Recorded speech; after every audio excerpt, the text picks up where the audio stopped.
Hello, ladies and gentlemen. This is Eddie Marcus once again. Last night I had a moment, and I wanted to share that with you. So I dabbled with it for a moment, and I posted just in case I didn't wake up today. You would have some indication of what my mumbling was about. But today I'm still around, and I'm considering that message, that gibbling that I gave to you yesterday. And I think it is more important that I spend more time on it. Something that can really reflect what I'm trying to say of what has been said to me. And I want to do that for all of you. You know, I want to talk about life and how it can change and be what it's supposed to be, and you can all be blessed. But at the same time, I need to point out a couple of things. When you have been trained, conditioned to be a certain kind of way, and you accept that as normal, you accept that as real, it is very difficult to get someone to sway away from that philosophy, that way of life, that way of thinking. Doesn't mean that they adhere to all of the basic principles that are used in the description of that. However, and nevertheless, they still hold obedience to that particular understanding. For an example, there was a young man who liked dogs, but dogs had a place outside the home, under the house, or up and down the street as they choose to do so. And that was the relationship that this young man had with a dog. Later on in life, he found himself with a dog, a small dog that is in the house. Now, this was just giving in to some other desire for a dog. But this dog is there and everything is going fine, but then there's a baby that comes into the world. And all of a sudden you got the baby and you got the dog. And you don't really love dogs, so you're thinking that that which you do love, which is the baby, is threatened by the dog. So you end up removing the dog from the house, putting the dog on the outside of the house, so that the baby will not be threatened. To make a long story short, the baby grows up, the dog ends up catching cancer and dies. Not because of what has just transpired, I don't think, but nevertheless, it exists. And the young man felt guilty about what he did for the dog and wanted to make it up. He wanted to get another dog and treat the new dog the way he hoped and wished he could have treated the first dog. However, even though he spends a lot of time doing a lot of things with the new dog that he never did with the old dog, he still feels some resentment, some holdback that will not allow him to care for the dog like so many other people you see who care about dogs. See, now you got a representation. You got representation of a people who have respect and honor for their kind. The baby is their kind. And everything else outside of their kind and what they are about, you know, you got a lot of affection for it, but push come to shove, it has to go.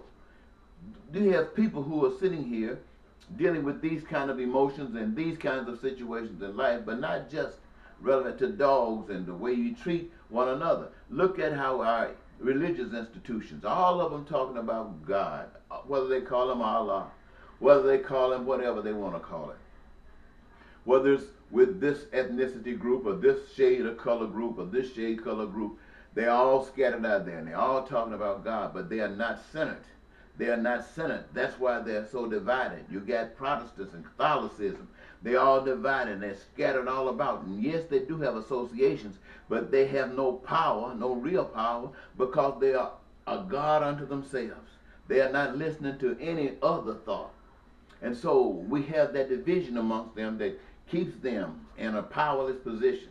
And it's the same thing that we have when we live in a society like this. We don't understand. We have not been taught. We've been taught all kinds of things.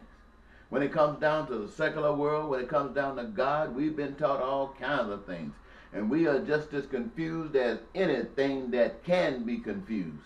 And brother, we are on top. But it's not good for me to just share that truth with you. I want you to know that there is power. They're in truth. And the truth is to try to wake you up, to bring you to a point of understanding who you are, why you are, and being that which you are. That's the effort. That's the initiative. That's what we're trying to do. Oh my goodness. Oh my. Oh my. What I want to say to you is this, is that there is a God. God is real. I'm not telling you what I heard. Hey, oh Baba. Baba.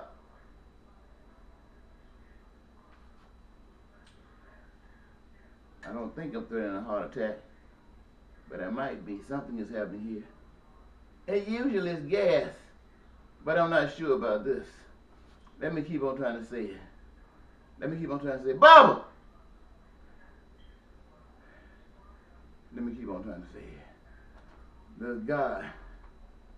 God has two children. This is just for analysis. Hope you understand. And God is a spirit you can't see, can't touch, can't feel. And his children are spirit. And so we as people here don't know the truth. We've just been set here to figure out what we could figure out. And we haven't done too well.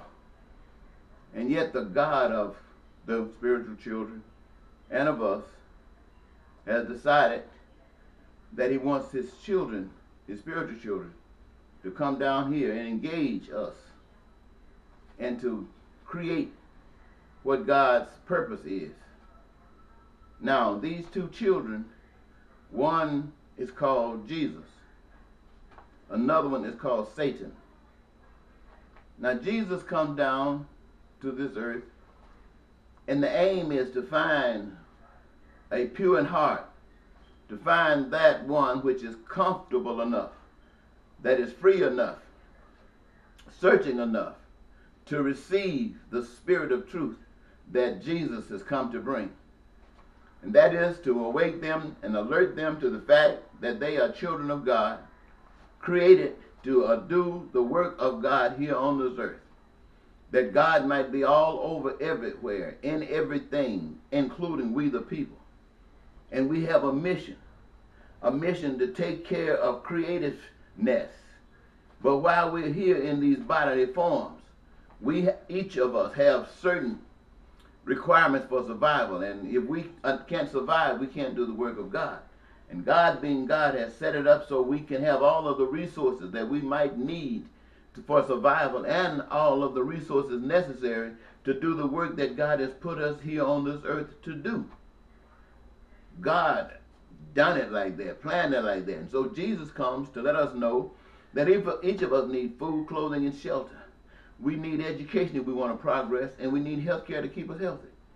And so the way to achieve this is to allow everybody that will benefit from this to participate in the creative process, whereby we have everybody on a career of their own choosing, a career of their own choosing that gives them the greatest joy. It doesn't necessarily have to be sports.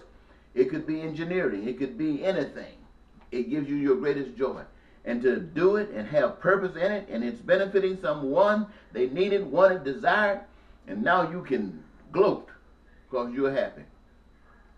And in that doing, across all of the areas that are important for survival, and you engaging yourself, receiving from that which God has given, using your minds and your ingenuity to create, and now you have amassed enough goods and services that not a human being on the face of the earth would ever have to be without food, clothing, and shelter. Not a human being on the earth would ever have to be able to be denied education that makes them better at whatever it is they've been given to do. Not a human being on the earth would ever have to suffer from a lack of health care, because they have the best from the womb to the tomb. And all of this, my friends, is the process whereby God, my friends, has made it so you can have your dreams. What you're doing, you're doing it one unto the other. You are respecting the creation of God. And you are following a practice that only God can direct. And that practice creates love. It creates peace. It creates prosperity. It creates freedom. It creates joy. It creates the fulfillment of your dreams. And so while you are creating that which God has put you here to create, while you're establishing ways to go for human forms or whatever form God uses you to change other things into, to send you to any galaxy in the universe, to go to whatever place as easy as imagining it. God, my friends, set this up so that you, the people, wouldn't have to worry about anything. No ragged cars.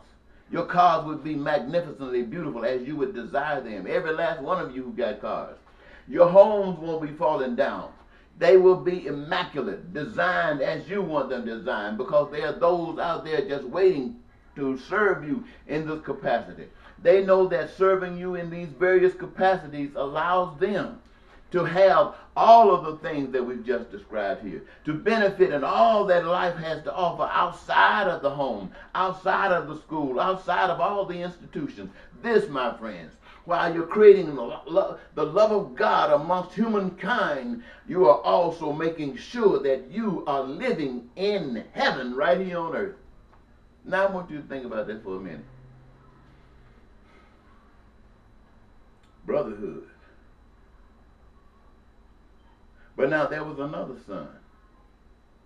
While this son wanted to please the Father, and asking all of those of you who will, too, here's another one. Satan, he comes down, and his intent is not necessarily to please the Father the way that Jesus was, but to prove to himself and to his Father that he is the man. Because whatever greatness his Father has achieved, he is going to achieve greater things than his Father. In essence, move his Father off the throne because he is the most renowned in every area of life. So he comes down and he looks at the message that Jesus is talking about, and he says, hogwash. Ignore that. That has nothing to do with anything. That's a trick to rob you of your life. But I, Satan, can give you life. I am the man of the hour. I am the power. Allow me to live in you. Allow me to be the one to guide you, to direct your path. And I'll show you how to live. Why do I want to do this? I want to do this because you are more special than they are. You deserve more than they do. And you are the ultimate, wonderful, complete child of the almighty power from which I come. And I want you to know that you, my friends, are the ones that I speak for. And so what he does, because he doesn't have anything, he takes all the possessions of those that listens to Satan. He finds schemes and everything to get that resources and access that others have. And then he claims it as his own, whether it's taking land or taking labor from people free in the form of slavery. He's doing all of these things, willing to kill and massacre anybody to take whatever it is that they want to control. And so they give it out about careers, about jobs, hiring certain people that they need to do certain things and pay them big gewgaws of money. See, there was no money with Jesus' way of living, just joy. But now you got money to say you still need all those things for survival. And now that Satan's power has control over it, you got to have money to get it, meaning that Satan is always controlling who gets what, when, and where, and how much. And so in this system, you have people who are very, very rich, billionaires and trillionaires and multimillionaires. And you got others who are not so rich, but want to be. So they're struggling, reaching out, trying to do everything they possibly can to get their cut. You got others who are just stretching it out from paycheck to paycheck. And you got others that's on welfare that you're trying to kick off because you don't want to give them anything. Wow.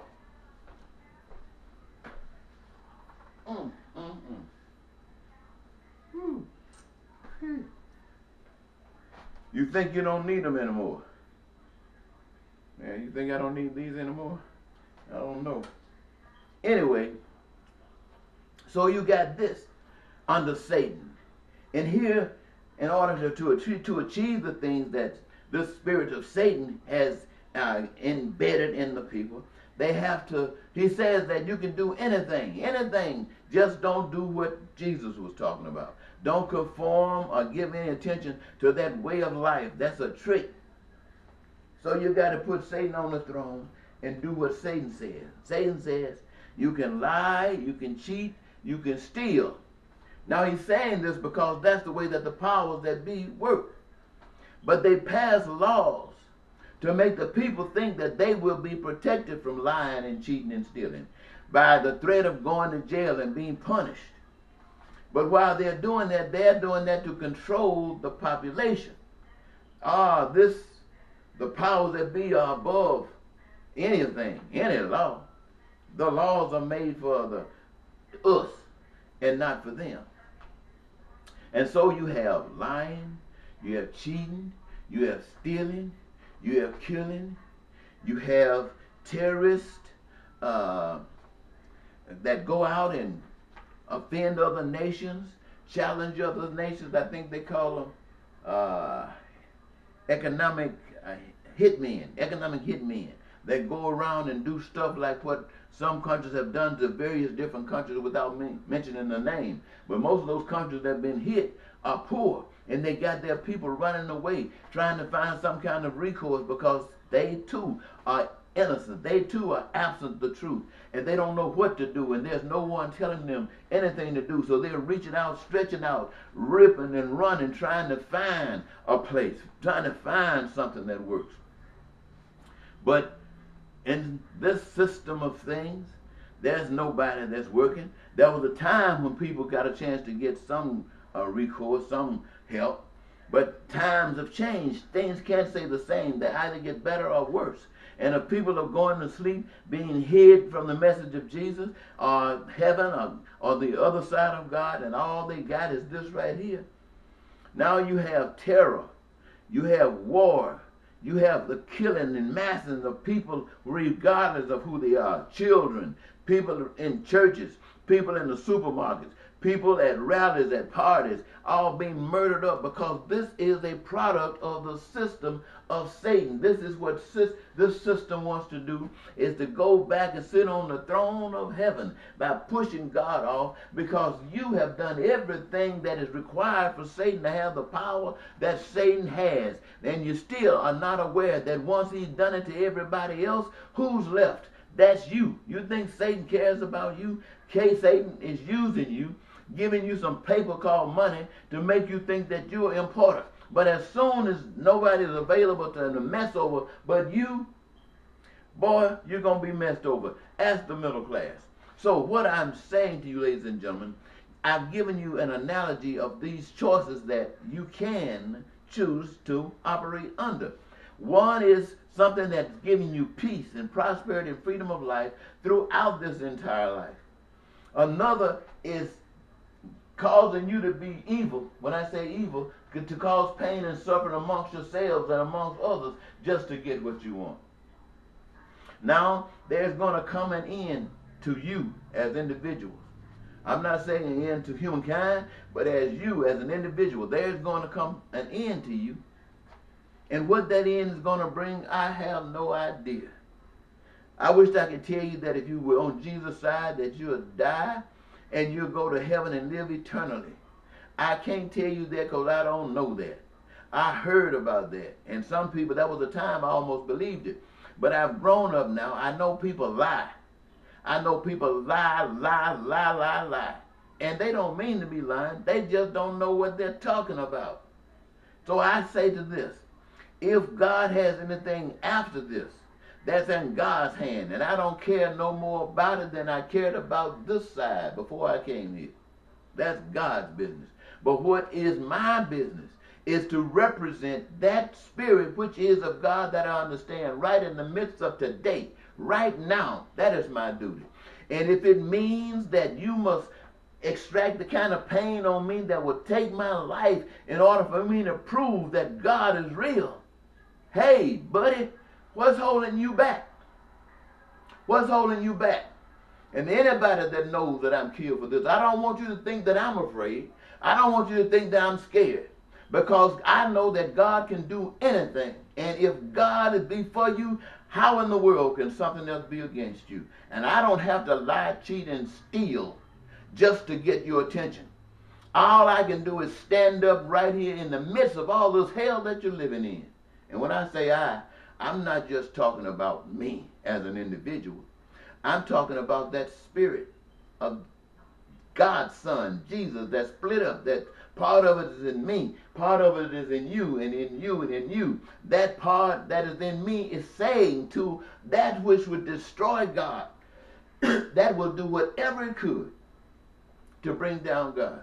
That is the spirit that says, if dying would prove to you that God is God, then kill me. Let me die that God might live. What does that mean? That means that you are so sure. All of you out there that's on Satan's team, you will give your life and you'll kill at the response to what they call national security. You lie, you cheat, you steal, you do everything and justify it under national security. You the people, this is the way you've been programmed. But there's a power that you can't see that's physical, that's manipulating you, that's working hard. I mean, the spirit of Lucifer, the spirit of the devil, the spirit of Satan, let me get back to the point, is in them. And all that you do, Republicans and Democrats, black and white, men and women, fat and skinny, and all that you do, you think that you're doing the right thing. Whether differences exist, it doesn't matter. You think that you are doing the right thing. But you are doing the things that you've been trained and permitted to do. The only thing, you can do all this stuff. It doesn't matter to those individuals that you don't know nothing about. And it doesn't matter to that spirit Satan. It doesn't matter what you do. Because it's all a part of the game. Except one thing they don't want you to do. They don't want you to treat people like you want to be treated. They don't want you to walk according to the dictates that would lead to life. They don't want that. That you cannot do. You are not permitted to do righteousness. That's against the nature of humankind. And America thought she was free from this. But right now she's in the midst of it. She's the biggest, well, she's not the biggest demon out there. There are a lot of them out there. But y'all got somebody that's trying to make sure that he can walk shoulder to shoulder with any of them. And you, the people, are empowering that satanic force to go back and to walk around in heaven talking about he's ruling the world. Not knowing that your destruction is already built into the system in which you're giving life. So the love of God that lives in Jesus, that split up and some of it lives in me, says to you, God loves you. How many of you would just lay down your life, not pick up a gun, not pick up any kind of defense to defend yourself just for God, so that the world will know that your faith in God is so strong that you lie down and not lift one finger to resist, just to prove to everybody else who's living in doubt that God is real. I don't think any of you do that. I don't think a single one of you do that. I think if a firecracker goes off, you start running like rats, like you, oh, please help me, help me, help me. I don't want to go like this. That's all you would do. Until your leader, those that you've been trained to obey, sends you off into battle to kill or be killed. You scared, but you'll go, because you do not want to violate the system, that power that lives behind the curtain, that power that is infested by spirit in these individuals. Now it's got you as cancerous as you can be with the sickness. Now the path has been laid out before you. I've made it a little bit more in detail than I did the other day, last night. And I did it for a purpose. I was doing it because I was told to do it. And I've done it. Now I'm going to post it. And all of you, I want to hear it. So, what side do you want to be on? The side of love for all human beings, including these that Satan has captured? Or would you love to be on the side of white folks only, or black folks only, or men only, and women only, and straight only, and gay only, and American only, or others only? Is that the side you want to be on? Boy, I tell you, your hair will never turn white. You'll be bald first. So, ladies and gentlemen, having said these things to you, I want to thank you so very much for giving me this, your attention. I hope it has made some sense. Some sense. There was something I made a note on. Let me make sure I said it. I talked about the dog. I said to serve God is to know God. Belief is insufficient. You got to know God. Now, those that know God reveals God on earth through themselves, that God might be known. They reveal God through themselves, that God might be known. The masses of the earth do not know God. Their vision, aversion, in their vision and their version, they were taught to hide God and to present a false God. To hide God, the God of love, and present a false God. And sometimes it's written on that money called "In God We Trust." Coin, "In God We Trust." They're not talking about the God of life. They're not talking about the Father, the Heavenly Father. They're talking about the one that you give your allegiance to. Okay, now I say that they that know God dies to prove God. I mentioned that all to you. So I guess I got a chance to touch on all of those subject matters that are important, at least from where I was given to come to you. Ladies and gentlemen, I want you to know that you got a presidential election coming up in 2020. And many of you call yourselves Christians and other representations of religion. And all of you are split in all kinds of directions. And that belief that you hold sacred, if it's held across the line and you're different across the line, I know you think that your way is the right way and they think their way is the right way. And I just want you to know that neither one of you have anything to do with what's right. You're just doing your own thing. You're doing what you've been led and taught to do. God is not in the middle of any of that stuff. God is not in the middle of this political process, whether it's democracy or communism or socialism. God has one thing, and that is heavenliness for all creation. That is God's will, that it be made manifest by those who can understand God. And there are those, my friend. There are those that God has revealed himself to, and they have a responsibility to you to be that present representation, not to play games, not to try to coerce you, to try to make them somebody and take what you got so they can look like they're somebody else. All of that is a con game. It is the same con game that Satan plays. And for those who've been telling you about God, they are playing the same game that Satan has allowed them to play. And that's why you haven't gotten anywhere. That's why you still caught in a mutt with no power whatsoever. The devil is doing everything the devil wants to do, and you right here trying to lay your hands on people and pray for them when you know good and well you don't have that kind of love of God inside of you. Keep your hands off people playing games. You don't know God, don't try to act like you do. Go somewhere and sit down and get a chance to observe, so you can maybe if your heart is pure enough, get a chance to get a glance of God yourself, and by so doing become instruments of the true loving God. And I want to thank you once again, ladies and gentlemen. This is Eddie Marcus saying goodbye.